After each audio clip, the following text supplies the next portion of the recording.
تو آپ کے اندر ہمت کدھر ہے؟ آپ میں ہمت کدھر ہے؟ ابھی ٹھیک ہے بھائی، اگر آپ مجھے نہیں، اگر میری بات کاٹ دیں گے تو میں آپ سے گفتگو نہیں کروں گا بھائی. تم جو مرضی کہہ دینا، تم کہہ دینا میں بزدل ہوں، میں ہمت نہیں ہے، مجھے بات کرنے نہیں دے گا نا تو میں آپ سے گفتگو نہیں کروں گا. ہمارے سنی بھی بڑے بے غیرت ہیں، آپ امی عائشہ کو گالیاں دیتے ہیں، ہمارے وہ سنی بے غیرت. آپ بے غیرت ہیں کدھر آئے؟ آپ نے علمی گفتگو کرنا ہے یا گالی دے کے ادھر سے نکل جانا؟ خدا لعنت کرے اس کو جو علمی بات نہ کرے. السلام علیکم خلیل احمد صاحب. جی ہولی خلیل. اچھا السلام علیکم خلیل احمد صاحب. بیک گراؤنڈ سے شور کم کریں تاکہ آپ سے گفتگو پتہ چلے نا. اللہ آپ کو جزائے خیر دے. ٹھیک ہے آپ؟ اللہ تعالیٰ آپ کو سلامتی دے. ابھی آواز آ رہی ہے؟ جی سر آواز آ رہی ہے. اللہ آپ کو سلامتی دے. ٹھیک ہے آپ؟ بس ادھر ہماری طرف پاکستان میں بہت بارشیں ہو رہی ہیں جس کی وجہ سے نیٹ سروس خراب کر رہی ہے. اللہ آپ کو سلامتی دے. ہم نے آپ کو ٹائم شروع میں دیا تھا نا، ابھی 1-2 آواز گھنٹے آ کا آپ رہی نے ہے؟ لیا تھا.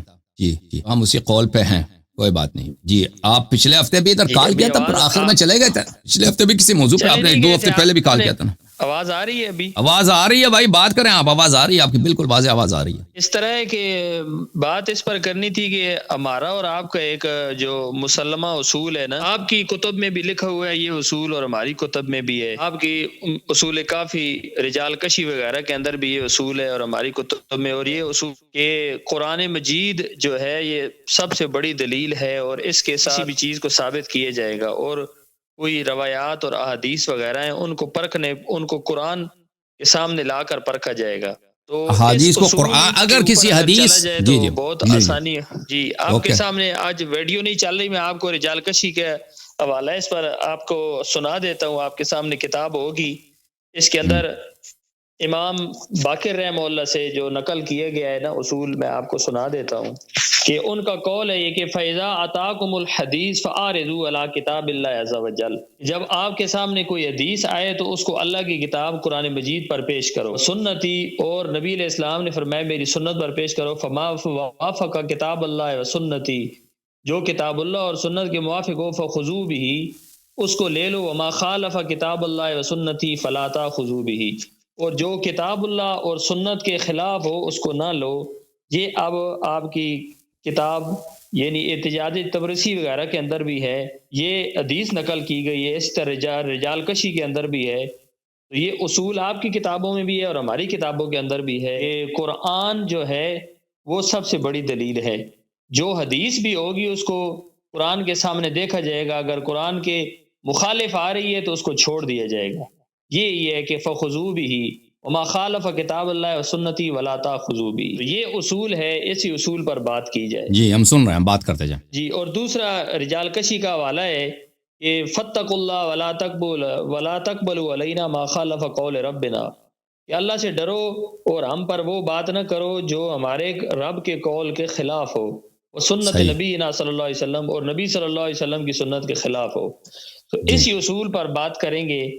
یہ قرآن مجید سورہ احزاب کی آیت نمبر 6 ہے. جی جی اعوذ باللہ من الشیطان الرجیم، بسم اللہ الرحمن الرحیم. النبی اولا بالمؤمنین من انفسهم وازواجہ امہاتہم. اللہ تبارک و تعالی قرآن مجید میں ارشاد فرماتے ہیں کہ النبی اولا بالمؤمنین من انفسهم، نبی صلی اللہ علیہ وسلم مومنوں کے لیے ان کی جانوں سے بھی زیادہ حقدار اور لائق ہیں اور جانوں سے بھی زیادہ ان کو عزیز ہیں. وازواجہ امہاتہم، اور ان کی تمام ازواج مطہرات ایمان والوں کی مائیں ہیں. یعنی ان کا احترام کرنا، ان کی عزت کرنا، یہ ان کے اوپر واجب ہے، جس طرح کہ نبی صلی اللہ علیہ وسلم کی عزت اور احترام ان پر واجب ہے. یہ قرآن مجید کی آیا یہی درس دیتی ہے، یہی سبق دیتی ہے کہ نبی صلی اللہ علیہ وسلم کی تمام ازواج اہل ایمان کی امت کی مائیں ہیں، تو ان کے اوپر اہل ایمان پر ان کی عزت اور احترام کرنا واجب ہے. تو اب اس آیت سے یہ اصول ثابت ہوتا ہے، شیعہ کی کتب بھی اس اصول کو یعنی اس کی تائید کرتی ہیں کہ بھائی اگر کوئی ایسی روایت یا حدیث ہوگی جس کے اندر کسی بھی زوجہ محترمہ جو امہات المومنین ہیں اس کے بارے میں کوئی نقص یا کمزوری ہوگی تو اس روایت کو کبھی بھی قبول نہیں کیا جائے گا، اس کو چھوڑا جائے گا، اس کو ترک کر دیا جائے گا. بات آپ کی ختم ہے. جی اب آپ اپنی بات کریں. لیکن بسم اللہ الرحمن الرحیم. پہلی بات کیا ہے کہ جو اگر کوئی حدیث مشکوک ہو تو اس میں محکمات قرآن کی طرف جائیں گے. متشابہات قرآن کی طرف نہیں جائیں گے، یعنی وہ یعنی قرآن میں وہ مطلب ثابت ہو اور یا سنت متواتر میں وہ مطلب ثابت ہو، اگر اس کے خلاف جا رہی ہے تو اس مطلب کو ہم نہیں لیں گے، اس پہ عمل نہیں ہوگی، ٹھیک ہے نا. اس حدیث کو ہم اس کا رد بھی نہیں کریں گے، کہیں گے یہ جھوٹا ہے، ہم کہیں گے اس کا علم ہمیں نہیں معلوم، اس کا صحیح معنی ہمیں نہیں معلوم. یہ اللہ اور رسول صلی اللہ علیہ وسلم اور اہل بیت طاہرین علیہ السلام اس کے معنی جانتے ہیں، ہو سکتا ہے ان کا مقصود کچھ اور ہو، ہمارے لیے ظاہر نہیں ہو رہا. یہ اگر اس طرح ہو، اگر لیکن متشابہات قرآن کی طرف وہ جب خود متشابہ ہے وہ حکم نہیں بن سکتا ان معاملات میں، کیونکہ اس کا معنی ہمیں خود نہیں معلوم اس آیا کا کہ اس کا معنی کیا ہے.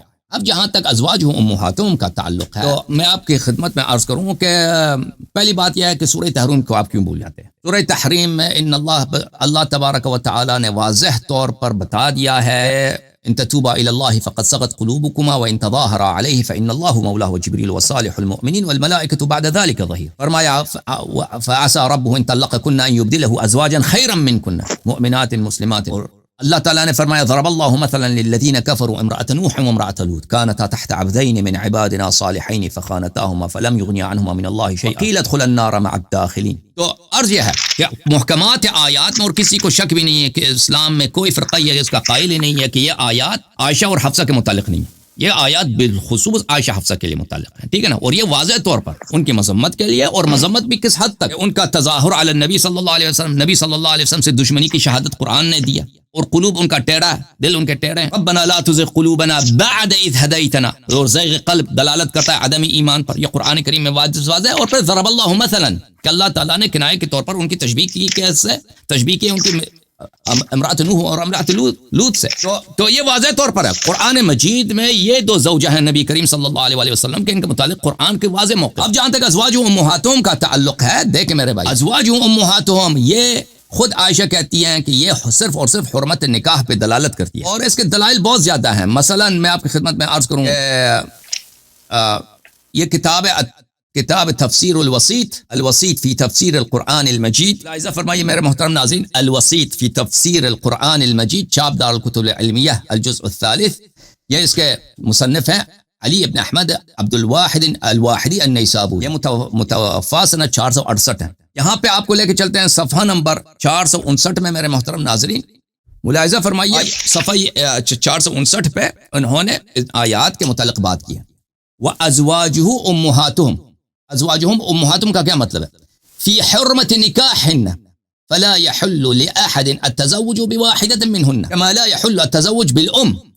ازواج امہاتہم کا کیا مطلب ہے؟ حرمت نکاح میں کہ آپ نبی صلی اللہ علیہ وسلم کے ازواج کے ساتھ اسی طرح نکاح نہیں کر سکتے، شادی نہیں کر سکتے جیسے آپ اپنی ماں کے ساتھ نہیں کر سکتے. وهذه الامومہ، خوب اچھی طرح سے دیکھ لو، هذه الامومہ یہ مدرہڈ، یہ ماں ہونا. امومہ مصدر ہے کا، یعنی ماں، امومہ یعنی ماں ہونا. اردو زبان میں کہتے ہیں ماں پن، مدرہڈ، انگلش میں کہیں گے نا مدرہڈ، یعنی ماں ہونا. یہ ماں ہونے کا کیا مطلب ہے؟ تعود الى حرمت نکاحہن لا غیر، لا غیر، اس کا مطلب صرف اور صرف حرمت نکاح ہے. بس کیا پتہ چلا کہ ازواجہم امہاتہم کا کیا مطلب ہے؟ صرف حرمت نکاح ہے، لا غیر، کسی کوئی اور چیز نہیں ہے. وہذا معنی ما روى مسروق عن عائشہ، اسی معنی کو خود عائشہ نے بھی تصدیق کی، اور یہ صحیح سند کے ساتھ مختلف کتب میں، مثلا بشرط بخاری و مسلم، ابن سعد نے طبقات میں روایت کیا خود عائشہ سے کہ ان امرأة قالت لها، کہ ایک عورت نے جناب عائشہ سے کہہ دیا یا امہ، اے میری ماں، نے کہا کسی عورت نے، تو انہوں نے کہا لست لکی بام انما انا ام رجالکم. اچھی طرح سے دھیان دے دو مولوی صاحب، عائشہ نے اس عورت سے کیا کہا کہ میں تیری ماں نہیں ہوں، میں تیری ماں نہیں ہوں، میں صرف اور صرف مردوں کا ماں ہوں. فبانا، پس واضح ہوا، بہذا ان معنی هذه الامومہ تحریم نکاحن فقط. تو پتہ یہ چلا کہ ازواج امہاتہم کا کیا مطلب ہے کہ آپ جیسے اپنے ماں کے ساتھ نکاح نہیں کر سکتے، اسی طرح زوجات نبی صلی اللہ علیہ وسلم کے ساتھ نکاح نہیں کر سکتے. اس کا اور کوئی مطلب نہیں. اگر یہ جو کہہ رہے نا شرافت کی اور اکرام کی اور احترام کی اور عزت کی بات کرتے ہوتی تو عائشہ اس عورت سے نہ کہتی کہ میں، اس عورت نے عائشہ سے کیا کہا؟ میں تیری ماں، عائشہ نے کہا میں تیری ماں نہیں ہوں. اگر ماں ہونے کا مطلب احترام اور عزت ہوتا کہ جس طرح اپنی ماں کو عزت دیتے اسی طرح نبی صلی اللہ علیہ وسلم کے ازواج کو عزت دے دو، تو عائشہ کبھی اسے نہیں کہتی کہ میں تیری ماں نہیں ہوں، کہ لازمی بات ہے وہ عورت جیسے اپنی ماں کی عزت کرتی ہے اس سے زیادہ عائشہ کی عزت کرنا چاہتی ہے، کہتے ہیں میں تیری ماں نہیں ہوں، میں تو صرف مردوں کی ماں، اس لیے کہ اس کا مطلب اور صرف کیا ہے؟ حرمت نکاح، حرمت نکاح. اچھا، یہ بہت سارے مختلف کتب میں یہ مطلب آیا. حافظ ابن حجر نے فتح الباری میں محمود عینی نے عمدۃ القاری میں بہت سارے اکابر نے اس بات پہ واضح طور پہ بیان کیا. اچھا تو یہاں پہ پتہ چلا کہ یہ صرف حرمت نکاح ہے. اور ہم شیعوں کا عقیدہ یہی ہے. عائشہ کے ساتھ نبی صلی اللہ علیہ وسلم کے وفات کے بعد نہ عائشہ کے ساتھ، نہ سودا کے ساتھ، نہ ماریہ قبطیہ کے ساتھ، نہ حفصہ کے ساتھ، نہ زینب بنت جحش کے ساتھ، کسی بھی زوجہ نبی صلی اللہ علیہ وسلم کے ساتھ آپ شادی نہیں کر سکتے. ٹھیک ہے نا. تو یہ ہمارا عقیدہ ہے، ہم اس سے پرتے نہیں. لیکن جہاں تک اس بات کا تعلق ہے کہ عائشہ کا کردار تاریخ میں کیا رہا ہے، تب جب آپ خود دیکھیں نبی صلی اللہ علیہ وسلم کے والدین کریمین جناب عبداللہ اور جناب آمنہ بنت وہب رضی اللہ تعالی عنہما وسلام اللہ علیہم، ان کو آپ لوگ نستجیر باللہ مشرک کہتے ہو. آپ کو شرم نہیں آتی؟ اور قرآن فرماتا ہے کہ انما المشرکین نجس. پیغمبر کو انستجیر باللہ، رسول اللہ صلی اللہ علیہ وسلم کو آپ مشرک زادہ، نجس زادہ کہتے ہو، آپ کو شرم نہیں آتی؟ اور قرآن فرماتا ہے ان اللہ اصطفى آدم ونوحا وآل ابراہیم وآل عمران علی العالمین. ابراہیم کے اہل بیت کو اللہ نے استفاء کیا ہے، عمران کے اہل بیت کو استفاء کیا. اور ہمارے نبی صلی اللہ علیہ وسلم جس گھرانے میں پیدا ہوا مشرکین کا گھرانہ، نستجیر باللہ، انجاس کا گھرانہ، نجسوں کا گھرانہ. تو آپ نبی صلی اللہ علیہ وسلم کو خود نجس زیادہ کہتے ہو، شرم نہیں کرتے؟ شیعوں پہ آ جاتے ہو کہ بھائی تم نے عائشہ کے خلاف کیوں بات کیا؟ وہ بھائی عائشہ کے خلاف ہم کیا بات، ہم نے وہی کہا جو قرآن نے بولا ہے. سورہ تحریم کیوں بھول جاتے ہو؟ تم صرف سورہ احزاب پہ آ جاتے ہو. وازواج امہاتہم کا ہم نے جواب واضح طور پہ دے دیا الحمدللہ. مزید کچھ کہنا آپ نے؟ اس طرح آپ نے جواب جو دیا، اس جواب کا اس پر بڑی ہنسی آ رہی ہے. بہت عجیب جواب ہے کہ آیت جو آپ نے استدلال کیا وہ استدلال بالکل باطل ہے، کیونکہ نکاح کی جو ممانعت ہے وہ دوسری جگہ واضح الفاظ کے اندر ہے. اسی صورت کی آیت نمبر 53 کا اینڈ آپ دیکھیں. اعوذ باللہ من الشیطان الرجیم. اللہ فرماتے ہیں وما کان لکم ان تؤذوا رسول اللہ ولا ان تنکحوا ازواجہ من بعدہ ابدا.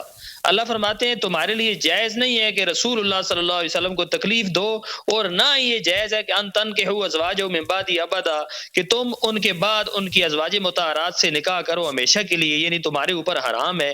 یہ تو نکاح کی حرمت اس آیت سے نص کے طور پر واضح دوسری جگہ ثابت ہے. آیت نے بتا دیا کہ نکاح کا ممانعت اس آیت سے ہے، اور یہاں جو فرمایا وازواج امہاتہم، اس میں واضح ہے کہ اس سے مراد ان کی حرمت اور احترام اور عزت کرنا ہے.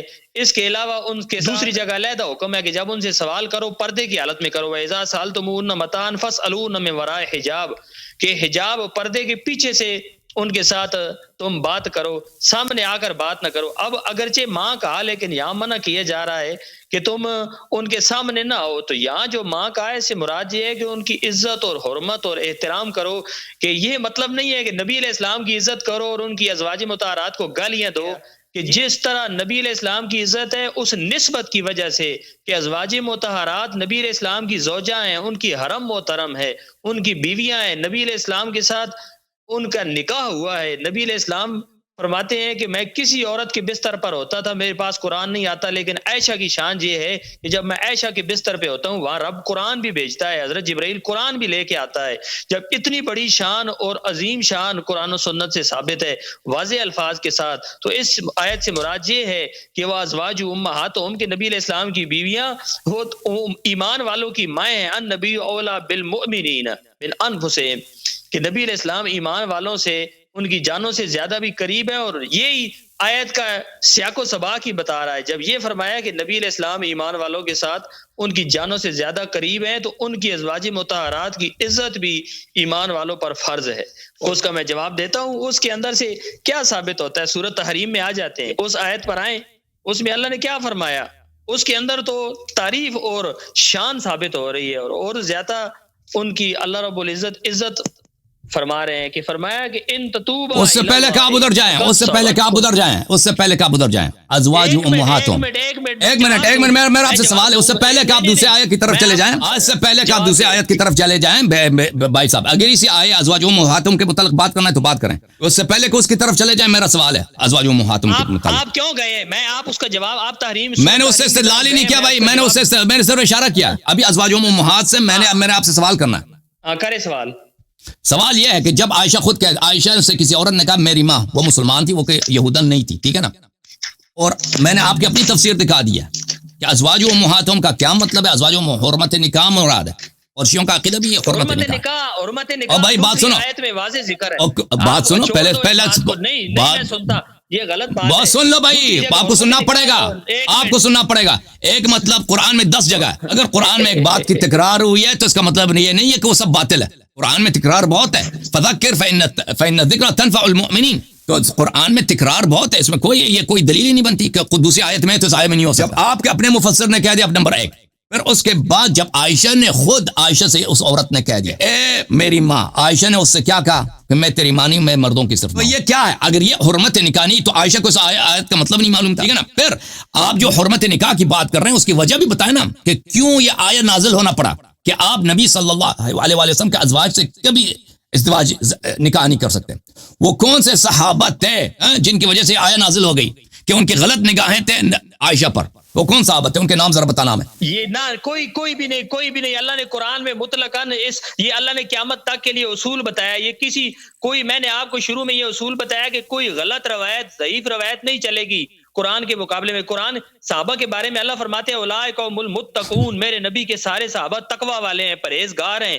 قرآن نے ان کے بارے میں اولئک هم المتقون، وہ پورا آیت پڑھو نا، پورا آیت پڑھو پھر کہہ دینا کہ ان کے متعلق ہے. پورا آیت پڑھتے ہیں اولئک هم المؤمنون حقا، وہ سچے مومن ہیں. قرآن نے ان کی گواہیاں دی ہیں. ایسی پوری پڑھو نا آیت، پوری پڑھو کہ سب صحابہ، کوئی ایک آیت پڑھو کہ سب صحابہ کی ایمانوں سے ثابت ہوتی ہو کہ سب اچھے ہیں. ایک آیت پڑھو، کل وعد اللہ الحسنى، پوری آیت پڑھو نا، پوری آیت پڑھو. اس کے کوئی بھائی میں ہمارا چیلنج ہے، قرآن میں کوئی آیت نہیں. قرآن کا تقریباً ثلث صحابہ کی مذمت میں، قرآن کا ثلث یعنی جو منافقین کے مذمت میں وہ سب منافق صحابت ہے، سب منافق صحابت ہے، ٹھیک ہے نا. قرآن کا ثلث صحابہ کی مذمت میں. بالکل بالکل. یہ آیت نوٹ کرو. سورۃ توبہ آیت نمبر 100 ہے. سورۃ توبہ آیت نمبر 100 ہے. اس کے 101 بھی پڑھو نا، دونوں پڑھو. ومن حول المدینہ منافقون. میں نے آیت پڑھی نہیں، آپ پہلے کیوں ڈر گئے ہیں؟ ابھی ڈرو نہیں. ومن الاعراب حول مجھے ایت پڑھ لے تو ڈرنے کی بات نہیں ہے. کوئی بات نہیں، آپ اتنا پریشان نہ ہو جائیں. فرمایا والسابقون الاولون، سب سے پہلے سبقت کرنے والے من المہاجرین والانصار، ان صحابوں میں سے جو ہجرت کرنے والے ہیں اور انصار جو پناہ دینے والے ہیں. والذین تبعوهم باحسان، اور وہ لوگ جنہوں نے ان کی اچھے طریقے سے اتباع کی. رضی اللہ عنہم ورضوا عنہ، اللہ ان سے راضی، وہ اللہ سے راضی. وأعد لهم جنات، اور ان کے لیے باغات تیار ہیں آخرت میں، تحت الانہار، جن کے نیچے سے نہریں جاری ہوں گی.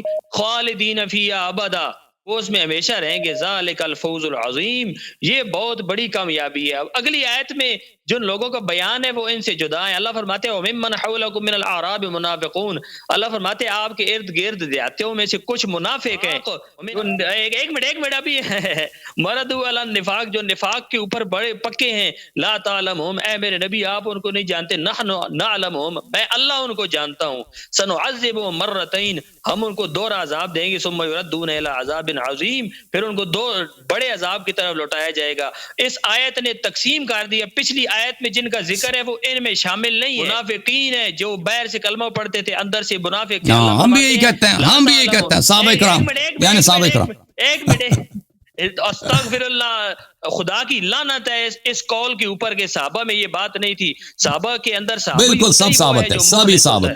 ایک منٹ لا تعلمون نحن نعلمون، اللہ فرماتا ہے میرے نبی آپ ان کو نہیں جانتے، میں جانتا ہوں، کیونکہ دلوں کی جاننے والا میں اللہ ہوں. اندر کی بات کوئی بھی نہیں جان سکتا سوا اللہ کے. تو اس آیت نے تو یہ واضح کر دیا. تو قرآن کے اندر میں نے آپ کو پہلے اصول بتایا. آپ اتنا عرصہ ہو گیا چینل چلا رہے لیکن آپ کو اپنی کتابوں کا بھی نہیں پتا. آپ کی اپنی کتابوں میں اصول لکھا ہوا ہے کہ قرآن و سنت کے مطابق بات ہوگی، ادھر ادھر کی ضعیف بات نہیں چلے گی. آپ اپنے اصولوں سے ہٹ کے روزانہ لوگوں کو گمراہ کرتے ہیں. قرآن کے اندر دوسری جگہ اللہ نے اس کے بارے میں کیا وضاحت کی، آ جائیں ذرا. اچھا بھائی اب اجازت دیں مجھے بات کرنے کی. ایک منٹ نہیں ابھی جو آپ باتیں کی نا میرے پاس اس کا رد ہے بھائی، مجھے رد کرنے دو نا، مجھے رد کرنے دو. میرے رد تو آپ کے پاس ہے نا.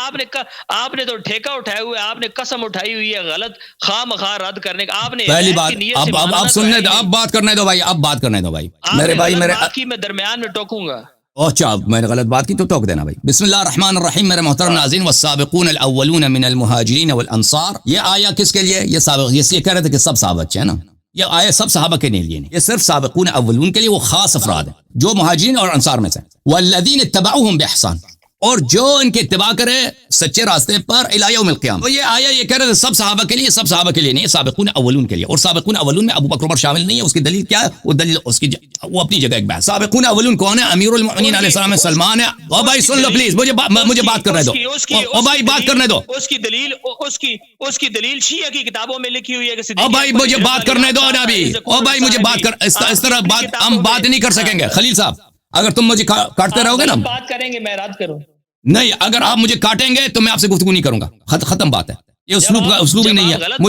مجھے نصف دیکھیں آپ کی سب باتیں میرے نزدیک غلط ہیں اور میری باتیں آپ کے لیے نزدیک غلط ہیں، تو اس کا مطلب ہے کسی کو بات کرنے کا حق ہی نہیں ہے. چپ کرو پلیز، چپ پلیز چپ کرو. دیکھو اگر میری بات کو کاٹو گے تو میں تیرے ساتھ گفتگو نہیں کروں گا. ختم بات. تو آپ کے اندر ہمت کی طرح آپ میں ہمت کی طرح میرے ساتھ ٹھیک ہے بھائی. اگر آپ مجھے نہیں، اگر میری بات کاٹ دیں گے تو میں آپ سے گفتگو نہیں کروں گا بھائی. آپ تم جو مرضی کہہ دینا، تم کہہ دینا میں بزدل ہوں، میرے میں ہمت نہیں ہے، مجھے بات کرنے نہیں دے گا نا تو میں آپ سے گفتگو نہیں کروں گا. ہمارے سنی بھی بڑے غیرت ہے جو آپ کا چینل دیکھتے ہیں. آپ امی عائشہ کو گالیاں دیتے ہیں. امی عائشہ مومنوں کی ماں ہے، قرآن نے ان کے ادب کا حکم دیا ہے. ہمارے وہ سنی بے غیرت ہے جو آپ کا چینل دیکھتے ہیں. ان کو آپ بھی انہی بے غیرتوں میں سے آپ جو ادھر آئے نا، آپ بے غیرت ہیں کدھر آئے. اور بھائی مجھے بات کرنے دو نا پلیز. اور بھائی آپ نے علمی گفتگو کرنا ہے یا گالی دے کے ادھر سے نکل جانا ہے؟ بھائی صاحب آپ نے کو گالی دیتے ہیں، آپ صحابہ کو اوکے بھائی، خدا لعنت کرے اس کو جو علمی بات نہ کرے. آپ صحابہ کے متعلق ہم وہ باتیں، اب لعنت شروع کر دیں. صحابہ کے متعلق ہم وہ سچ باتیں جو آپ کے کتابوں میں لکھے ہم آپ کی خدمت میں پیش کرتے ہیں. آپ رد نہیں کر سکتے، کہتے گالی دیا. نبی صلی اللہ علیہ وآلہ وسلم مقابلے میں ہم قرآن کے مقابلے میں ان باتوں تو قرآن پڑھنے دو نا بھائی، تو قرآن پڑھنے دو مجھے. قرآن میں کوئی اوکے بھائی اس طرح نہیں ہوتا گفتگو. گفتگو ناممکن ہے. نہیں آپ سے گفتگو ہو ہی نہیں سکتا اس طرح. ہو سکتا بھائی؟ ہو سکتا آج آپ کی. اوکے خدا حافظ پر، خدا حافظ. گفتگو نہیں ہو سکتا. خدا حافظ پہ گفتگو نہیں ہو سکتا اس طرح کہ آپ مجھے بات نہیں کرنے دیتے نا. میری سب باتیں آپ کے لیے نامقبول ہیں اور باطل ہیں، اور آپ کی باتیں میرے لیے ناممکن ہیں. لیکن میں آپ کی بات سنوں گا اور آپ کی بات کا رد کروں گا. ٹھیک ہے نا؟ اگر آپ مجھے بات ہی نہیں کرنے دیں گے، وہ آدھا جملہ آیت ہی نہیں پڑھنے دیں گے تو پھر وہ کیا گفتگو ہو سکتا ہے؟ آپ پہلے تمیز سیکھیں کہ جب سامنے والا آدمی بات کر رہا ہو اس کی بات نہ کاٹو. یہ پہلی بات ہے. آپ کہتے ہو تم صحابہ کو گالی دیتے ہو. صحابہ کے متعلق ہم وہی بات کہتے ہیں جو آپ کی کتابوں میں موجود ہے. اب آپ کو وہ باتیں آپ کو گالی لگتی ہیں، وہ آپ کی پرابلم ہے. صحابہ جنگ سے بھاگے ہیں، صحابہ نے جھوٹ بولا ہے، صحابہ کو اللہ نے مذمت کی ان کی. صحابہ نماز میں آ کے حرکتیں کرتے تھے پیغمبر صلی اللہ علیہ وسلم کے پیچھے، عورتوں کی طرف دیکھتے تھے. صحابہ نے یہ سب کام کیا. صحابہ خود طلحہ وہی طلحہ عشرہ مبشرہ والا، ابھی زواج کی بات ہو رہی ہے نبی صلی اللہ علیہ وسلم. یہ آیہ حرمت نکاح کیوں نازل ہوئی ہے؟ یہ اس لیے نازل ہوئی ہے کہ طلحہ کیا کہتا تھا؟ طلحہ کہتا تھا کہ نبی صلی اللہ علیہ وسلم اگر دنیا سے چلے جائیں تو میں ان کی بیوی عائشہ کے ساتھ نکاح کر لوں گا. دیکھیں انہوں نے جو آیت پڑھی ہے السابقون الاولون من المہاجرین والانصار، اس میں کوئی ایسا فقرہ نہیں ہے کہ سب صحابہ جو ہیں یہ جنتی ہیں، بلکہ اس سے اگلے والا جو آیا ہے دیکھیں والسابقون الاولون من المہاجرین والانصار، یہ والا جو آیا ہے یہ صرف سابقون اولون کے لیے. یہ کہہ رہے تھے کہ سب صحابہ جو ہیں جنتی ہیں، سب صحابہ اچھے ہیں.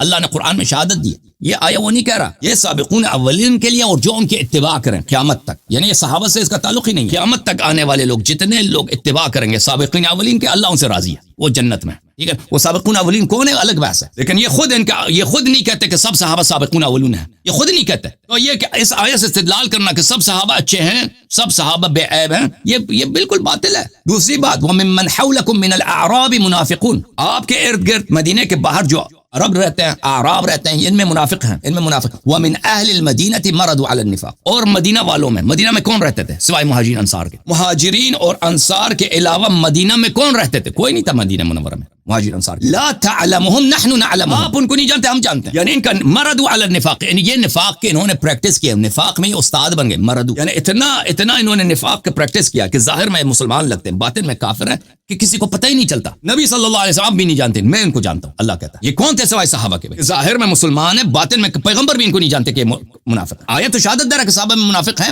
اور بہت زیادہ ہیں. سنعذبهم مرتين، ان کو 2 دفعہ عذاب دیں گے اور پھر جہنم لے کے جائیں گے. یہ صحابہ کے علاوہ کون ہے جو آیہ اب لے کے آئے تھے کہ سب صحابہ اچھے ہیں؟ وہ اسی آیہ سے ثابت ہوتا ہے کہ سب صحابہ اچھے نہیں ہیں. یہ شیعوں کا قول ہے. اچھا اب آتے ہیں اس بات کی طرف کہ وازواج امہاتہم کا کیا مطلب ہے؟ ازواج امہاتہم یہ کہہ رہے کہ نہیں، اس کا مطلب جو حرمت نکاح نہیں ہے. یہ کتاب ہے میرے محترم ناظرین، جامع البیان عن تأویل آیہ القرآن الکریم، چاپ دار الفکر، جزء 19 سنہ 2014 میں بیروت لبنان میں چھپی ہے. اس میں آپ کو لے کے چلتا ہوں میرے محترم ناظرین. آیہ یہ النبی اولا بالمؤمنین من ازواجہم النبی اولا بالمؤمنین من انفسہم وازواج امهاتهم، اس آیت کی تفسیر کی طرف، اور یہ ان جماعت کی سب سے بہترین تفسیر ہے اور سب سے علمی تفسیر ہے. النبی اولا بالمؤمنین من انفسهم وازواج امهاتهم. اس میں ملاحظہ فرمائیے روایت 21597.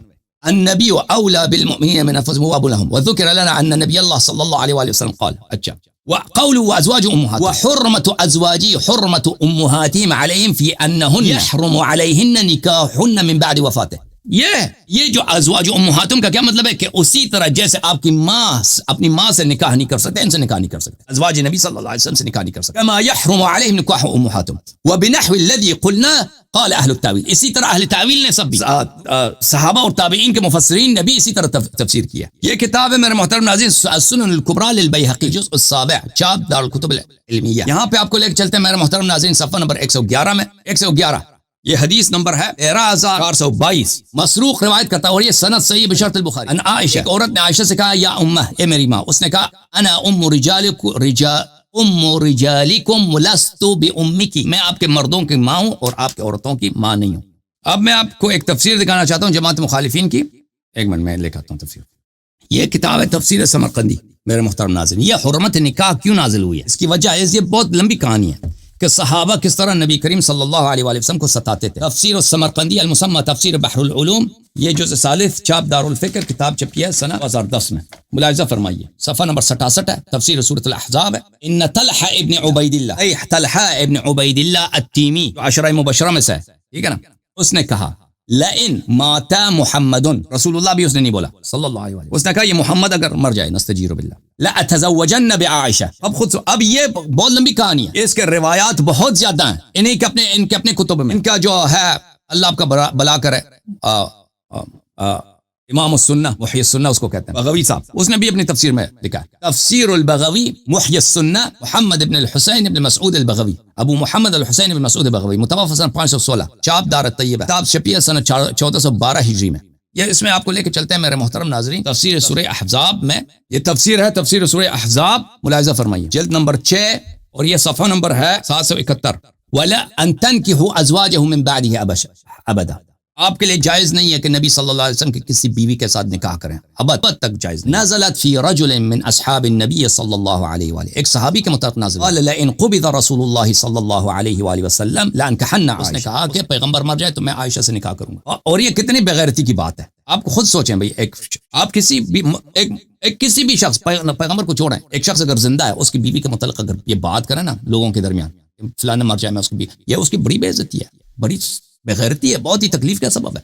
اسی لیے تو نازل وما كان لكم ان تؤذوا رسول اللہ صلی اللہ علیہ وآلہ وسلم، پیغمبر کو اذیت کر رہے ہو آپ. ان الذين يؤذون الله ورسوله لعنهم الله في الدنيا والآخرة. قال مقاتل ابن سليمان هو طلحة ابن عبید اللہ، یہ شخص طلحہ تھا. فاخبر الله عز وجل ان ذلك محرم، اللہ نے خبر دی کہ حرام ہے. وقال ان ذلكم كان عند الله عظیما، یہ اللہ کے نزدیک بہت ہی عظیم گناہ ہے جس طرح کی بات تم نے کی ہے. پھر اگلا ان تبدوا شيئا او تخفوه فان الله كان بكل شيء عليما، کسی بات کو چھپاؤ یا ظاہر کرو اللہ اس سے آگاہ ہے. نزلت فی من اضمر نکاح عائشہ بعد رسول اللہ صلی اللہ علیہ وآلہ وسلم. اب یہ اس شخص کے متعلق نازل ہوا ہے کہ جس نے کہا تھا کہ اس کی نیت یہ تھی، اس نے کہا تھا کہ پیغمبر مر جائے تو میں عائشہ سے نکاح کر لوں گا. اچھا تو یہ اس کے روایات زیادہ ابھی وقت نہیں میرے پاس، موضوع یہ نہیں. ابھی اسی چینل پہ اگر آپ جائیں نا، میں اسی اردو آج سے تقریباً 7-8 سال پہلے میں نے کئی تقریریں کی ہیں، اس میں بہت میں نے دلائل واضح دی ہیں کہ یہ شخص طلحہ تھا، طلحہ ابن عبید اللہ تھا، جو عائشہ سے یہ غلط نگاہ رکھتا تھا اور اس کی غلط نگاہ تھی پیغمبر صلی اللہ علیہ وسلم کے ازواج پر، اور اس کی وجہ سے نازل ہوئی آیا کہ نبی صلی اللہ علیہ وسلم کے عورتوں کو تم اس طرح آنکھ سے نہ دیکھو، وہ تم تمہاری ماں کی طرح، ٹھیک ہے نا.